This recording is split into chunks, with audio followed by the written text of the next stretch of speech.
రాష్ట్రంలోని మహిళల భద్రతకు కూటమి ప్రభుత్వం అత్యధిక ప్రాధాన్యత ఇస్తోందని తెలుగుదేశం పార్టీ డ్వాక్రా అంగన్వాడీ సాధికార సమితి రాష్ట్ర అధ్యక్షురాలు ఆచంట సునీత అన్నారు. మోపిదేవి మండల తెలుగుదేశం పార్టీ కార్యాలయంలో సునీత మీడియాతో మాట్లాడుతూ ముఖ్యమంత్రి నారా చంద్రబాబు నాయుడు, డిప్యూటీ సీఎం పవన్ కళ్యాణ్, హోంమంత్రి వంగల్పూడి అనితలు రాష్ట్రంలో లా అండ్ ఆర్డర్, శాంతి భద్రతలు కట్టుదిట్టంగా అమలు చేస్తున్నారని తెలిపారు. గత ప్రభుత్వ పాలనలో గంజాయి, మద్యం విపరీతంగా పెరిగిపోయి రాష్ట్రంలో శాంతి భద్రతలకు విఘాతం కలిగి మహిళలపై అత్యాచారాలు, హత్యలు పెరిగాయన్నారు.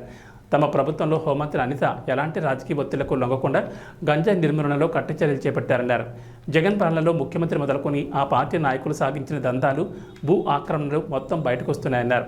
వైసీపీ పాలన వైఫల్యంతో వ్యవస్థలన్నీ ధ్వంసమై అప్పుల్లో కూరుకుపోయిన రాష్ట్రంలో తాజా సార్వత్రిక ఎన్నికల్లో అన్ని వర్గాల ప్రజల అపూర్వ మద్దతుతో ఘన విజయం సాధించిన కూటమి ప్రభుత్వం ప్రజల ఆకాంక్షలకు అనుగుణంగా పనిచేస్తుందన్నారు. సంక్షోభం నుంచి అవకాశాలు వెతుక్కుని రాష్ట్ర అభివృద్ధికి బాటలు వేసే చంద్రబాబు నాయకత్వంలో అమరావతి నిర్మాణం పునఃప్రారంభమైందన్నారు. ఎన్నికల్లో ఇచ్చిన హామీ ప్రకారం రాష్ట్రంలో 69 లక్షల మంది పింఛనర్లకు చెప్పిన మాట ప్రకారం CM Chandrababu, deputy CM Pawan కళ్యాణ్లు పింఛన్ పెంచి పంపిణీ చేశారన్నారు. చరిత్రలో మొదటిసారి రాష్ట్రంలో 1,10,000 మంది అంగన్వాడీ కార్యకర్తలు, ఆయాలకు 1వ తేదీ వేతనాలు ఇచ్చామన్నారు. అధికారం చేపట్టిన నెల రోజుల్లోనే రాష్ట్రంలో పెను మార్పులు తెచ్చామన్నారు. ఉచిత ఇసుక, మెగా డిఎస్సీ అమలుతో తమ ప్రభుత్వం సామాన్య ప్రజలకు, నిరుద్యోగులకు మేలు చేసినట్టు తెలిపారు. ఈరోజు సుబ్రహ్మణ్యేశ్వర స్వామి దర్శనార్థం రావడం జరిగింది. చాలా సంతోషం.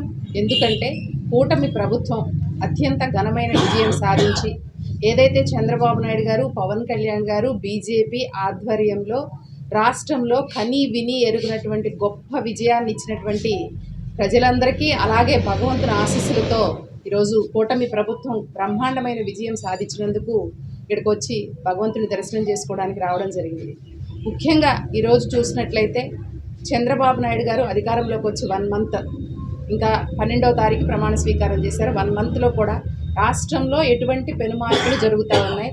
చక్కటి పరిపాలన జరుగుతూ ఉంది.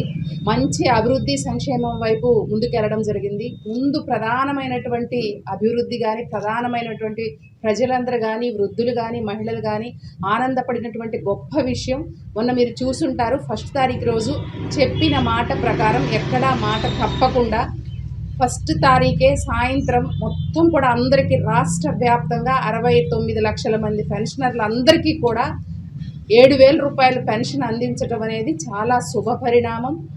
మహిళలు కానివ్వండి, వృద్ధులు కానివ్వండి, రాష్ట్రంలో ఉన్నటువంటి ప్రజలందరూ కూడా ఆనంద ఉత్సాహాలతో ఉండడం జరిగింది. ఎప్పుడు కూడా చంద్రబాబు నాయుడు గారు మాట ఇచ్చారంటే ఒక క్రెడిబిలిటీతో ముందుకెళ్ళటం అనేది జరుగుతూ ఉంది. గత ప్రభుత్వంలో రాష్ట్రంలో ప్రజలు ఎన్నో రకాలుగా ఇబ్బందులు పడినటువంటి పరిస్థితి. అలా కాకుండా మళ్ళీ రాష్ట్రాన్ని, ఆంధ్రప్రదేశ్ గతంలో ఏ విధంగా అధోగతి పాలైపోయింది మనందరం కూడా చూసాం. మరీ ముఖ్యంగా యువత కానివ్వండి, మహిళలు కానివ్వండి, ఉద్యోగస్తులు కానివ్వండి, ఈరోజు మనం చూసినట్లయితే ఒక ఆంధ్రప్రదేశ్ అంటే జగన్మోహన్ రెడ్డి ప్రభుత్వం గంజాయి ఆంధ్రప్రదేశ్గా, ఒక మధ్య ఆంధ్రప్రదేశ్గా తయారు చేసి ఆంధ్రప్రదేశ్ రూపురేఖలనే మార్చినటువంటి పరిస్థితి.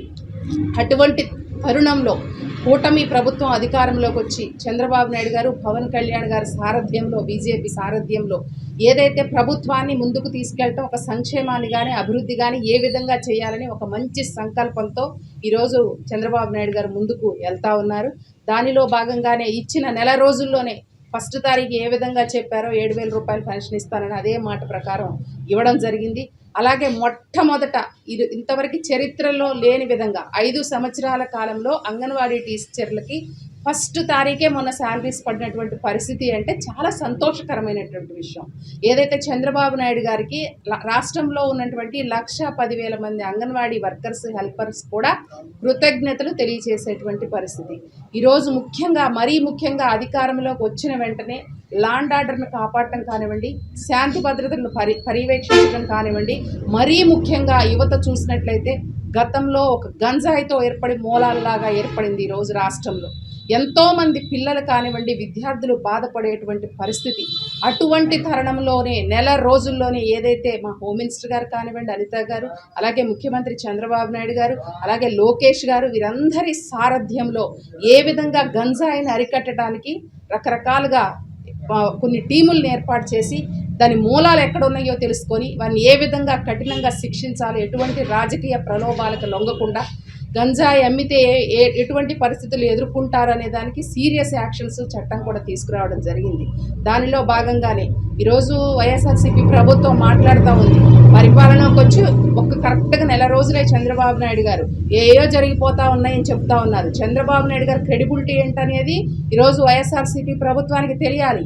గత ప్రభుత్వంలో కూడా చంద్రబాబు నాయుడు గారు 2014లో ముఖ్యమంత్రిగా ఉన్నప్పుడు కూడా దాచేపల్లిలో ఒక సంఘటన జరిగితే, ఒక బాలికపై అత్యాచారం జరిగితే 24 గంటల్లో 11 టీములను ఎంక్వైరీ చేస్తే 24 గంటల్లో ఆ నిందితుడు భయపడి సూసైడ్ చేసుకున్నటువంటి పరిస్థితి జరిగింది. అదేవిధంగా ఈరోజు మనం చూశారు, ఒక అనకాపల్లిలో ఒక సంఘటన జరిగినప్పుడు ఏ విధంగా అతను వెంటనే 9 టీములతో ఏదైతే ఎంక్వైరీ చేస్తే ఏదైతే వ్యక్తి వాళ్ళు ఉన్నారో, అతను నిందితుడు ఉన్నాడో, వెంటనే కూడా అతను భయపడిపోయి సూసైడ్ చేసుకున్నటువంటి పరిస్థితి మనం చూసాం.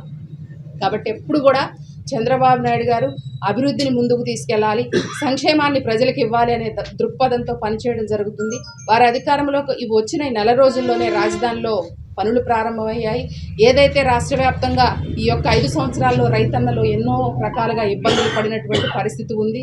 అలాగే ఉద్యోగస్తులు కూడా ఎన్నో రకాల ఇబ్బందులు పడినటువంటి పరిస్థితి ఉంది. వీటన్నిటినీ కూడా చరమగీతం పాడాలి. మళ్ళీ మంచి ప్రభుత్వాన్ని తీసుకెళ్తూ గతంలో ఏ విధంగా 14-15 సంవత్సరాలు ఆయన పరిపాలించారు. అనుభవం ఉన్న వ్యక్తి చంద్రబాబు నాయుడు గారికి క్రైసిస్లో కూడా అవకాశాలు ఎదుర్కోవడం అనేది కొత్త కాదు. ఈరోజు జగన్మోహన్ రెడ్డి ప్రభుత్వం ఏ విధంగా దోచేసిందనేది రాష్ట్రంలో ఈ నెల రోజుల నుంచి జరుగుతున్న సంఘటనలు చూస్తే మీకు అర్థమవుతూ ఉంటుంది.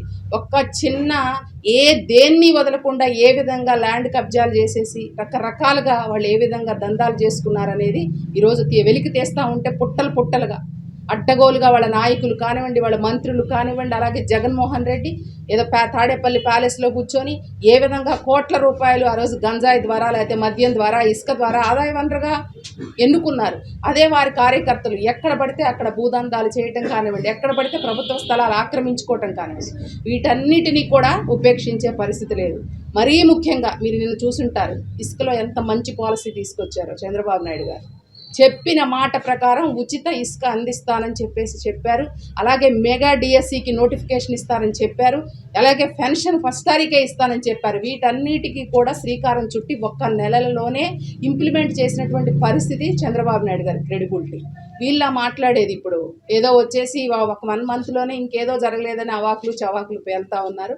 చంద్రబాబు నాయుడు గారికి అభివృద్ధి అనేది లేకపోతే సంక్షేమం అనేది కొత్త కాదండి. ఏదైనా చెప్పిన మాట చెప్పినట్టు చేయడానికే ఈరోజు చంద్రబాబు నాయుడు గారు ఉన్నది కూడా.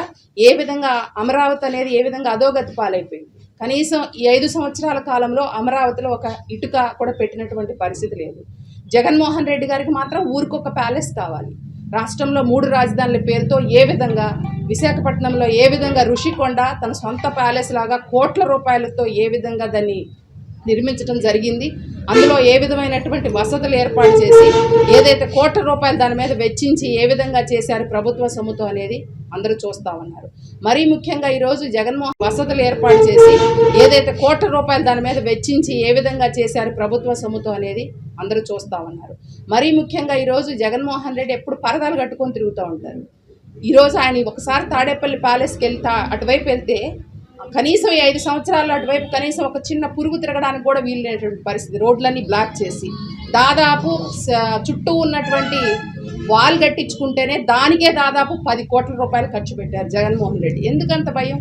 నువ్వు ప్రజల పక్షపాతివి, ప్రజల కోసం పనిచేస్తుంటే నువ్వు అంత పరదాలు కట్టుకొని అంత పెద్ద రిటైనింగ్ వాల్స్ కట్టుకొని కోట్లాది రూపాయలు జనాల సొమ్ముతో ప్రజల సొమ్ముతో ప్రజలను రోడ్డు పాలు చేసి ప్రజలకు కనీసం ఇవ్వాల్సినటువంటి మినిమం అవసరాలు ఇవ్వకుండా చేసినటువంటి పరిస్థితి కాబట్టే ఈరోజు ప్రజలు బుద్ధి చెప్పారు. నిజంగా ఇంత ఘోరమైన ఓటమి 11 సీట్లు కూర్చోబెట్టి ఈరోజు జగన్మోహన్ రెడ్డి ప్రభుత్వాన్ని ఏ విధంగా దించారనేది కనిపిస్తూ ఉంది. కాబట్టి ఎప్పుడైనా సరే పోలవరం కానివ్వండి, పట్టిసీమ కానివ్వండి, ఈరోజు చంద్రబాబు నాయుడు గారు మొన్న వెంటనే సోమవారం రోజు పోలవరం వెళ్ళడం జరిగింది.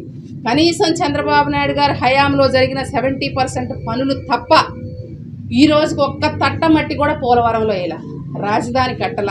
కనీసం ఎంత మంచి కంపెనీలు చంద్రబాబు నాయుడు గారి టైంలో ఆ రోజు లోకేష్ గారు ఐటీ మినిస్టర్గా ఉన్నప్పుడు ఎన్ని కంపెనీస్ ఉన్నాయండి?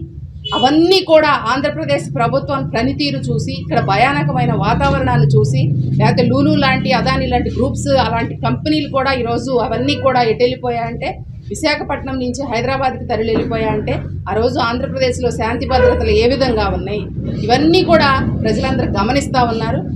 వచ్చిన నెల రోజుల్లోనే ఇంత గొప్ప పరిపాలన చేయటం అనేది తెలుగుదేశం పార్టీ కూటమి ప్రభుత్వానికే చెందుతూ ఉంటుంది. తప్పకుండా రాబోయే రోజుల్లో కూడా ఏదైతే చంద్రబాబు నాయుడు గారు సూపర్ 6 పథకాలు ప్రవేశపెట్టారో అవన్నీ కూడా ప్రజల కోసం ఇంప్లిమెంట్ చేయటం కానీ, అలాగే మరీ ముఖ్యంగా మహిళా తల్లులందరికీ కూడా ఏదైతే డ్వాక్రా మహిళలు కానివ్వండి, ఆశా వర్కర్లు కానివ్వండి, అంగన్వాడీ టీచర్స్ కానివ్వండి, ప్రతి ఒక్కరు కూడా ఈరోజు చంద్రబాబు నాయుడు గారిని వచ్చి కలవడం జరుగుతూ ఉంది.